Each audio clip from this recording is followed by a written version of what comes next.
राम सेतु। रामायण काल के राम सेतु पुल का वास्तविकता में होना या ना होना बहस का मुद्दा रहा है। क्या यह महज कल्पना है या वास्तव में कभी था भी? पानी की सतह पर पत्थर बिछाकर बना यह पुल विज्ञान के लिए भी हमेशा एक आश्चर्य और शोध का विषय रहा है कि आखिर पत्थर पानी पर कैसे तैर सकते हैं। 3 किलोमीटर चौड़ा और 30 किलोमीटर लंबे इस पुल की सत्यता क्या है? समय समय पर इस पर बहस होती रही है तथा भू वैज्ञानिकों की सर्च इस पर लगातार जारी है। हिंदू धार्मिक मान्यता अनुसार समुद्र के रास्ते श्रीलंका से भारत को जोड़ता हुआ यह पुल रामायण काल में बना था। कई इतिहासकारों के अनुसार यह समुद्र के खारे पानी में चूना पत्थर के इकट्ठे होने से बना है, जिसने प्राकृतिक रूप से पुल का आकार ले लिया है। जबकि कुछ लोगों के अनुसार यह 7000 वर्ष पुराना है, जो रामायण काल में इसके बने होने की बात पुख्ता करते हैं। इस पुल से हिंदुओं की धार्मिक मान्यता जुड़ी है। रामायण कथा के अनुसार जब रावण से युद्ध करने के लिए राम को समुद्र पार करने की आवश्यकता पड़ी तो 10 लाख वानरों की मदद से भगवान विश्वकर्मा के पुत्र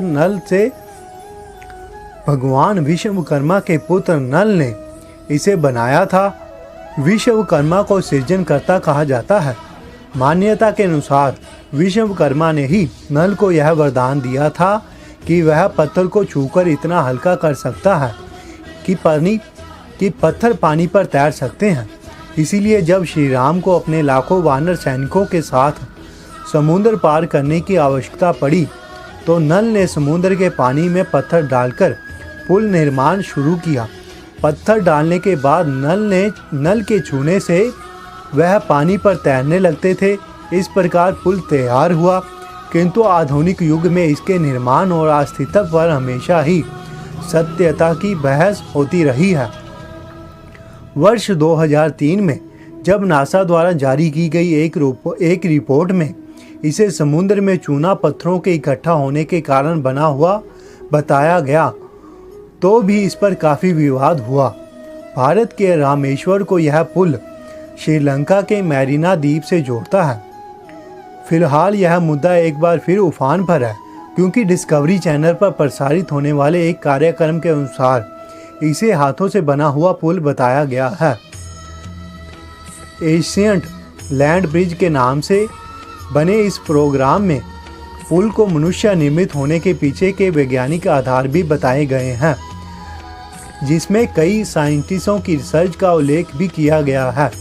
इसके अनुसार अगर एक बार के लिए मान भी लिया जाए कि यह पुल चूना पत्थर के जमा होने से अपने आप ही बन गया, तो भी इस बात से इनकार नहीं किया जा सकता कि इसके ऊपर जो पत्थर हैं वह अपने आप समुद्र द्वारा निर्मित नहीं है, बल्कि वह पत्थर शिलाएं हैं। यह इनके आंकड़ों को देखकर कहा जा सकता है कि जिसके अनुसार नासा भी यह मानता है कि इन चूना पत्थरों की उम्र 4000 साल है, मगर यह चूना पत्थर 4000 वर्ष पुराने हैं। जबकि अगर इनके ऊपर रखे पत्थरों की बात की जाए तो यह पत्थर 7000 वर्ष पुराने हैं। रामायण काल भी लगभग उतना ही पुराना माना जाता है, इसीलिए इसके उसी समय बने होने की संभावना से इनकार नहीं किया जा सकता। संभव है शिलाओं के आसपास यहाँ बाद में चूना पत्थर जमा हो गया हो, लेकिन पूर्व में यह पुल यहाँ बना था और वह पत्थरों का प्रयोग करके ही बनाए गए थे। इन पत्थरों की उम्र रामायणकालीन युग से जुड़ी होने के कारण यह उसी समय बने होने की बात को आधार देता है। प्रोग्राम के प्रोमो को जब सोशल मीडिया पर पोस्ट किया गया तो यह तुरंत वायरल हो गया। भारत में लगातार इस पर ट्वीट हुए। स्मृति ईरानी जैसी जानी मानी राजनीतिक हस्ती समेत कई लोगों ने इस पर अपने मंतव्य दिए।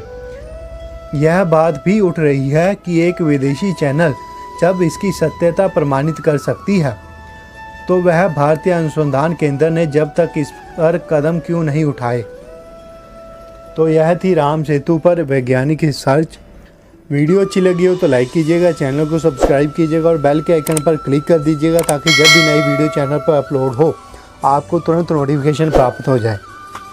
जय श्री राम।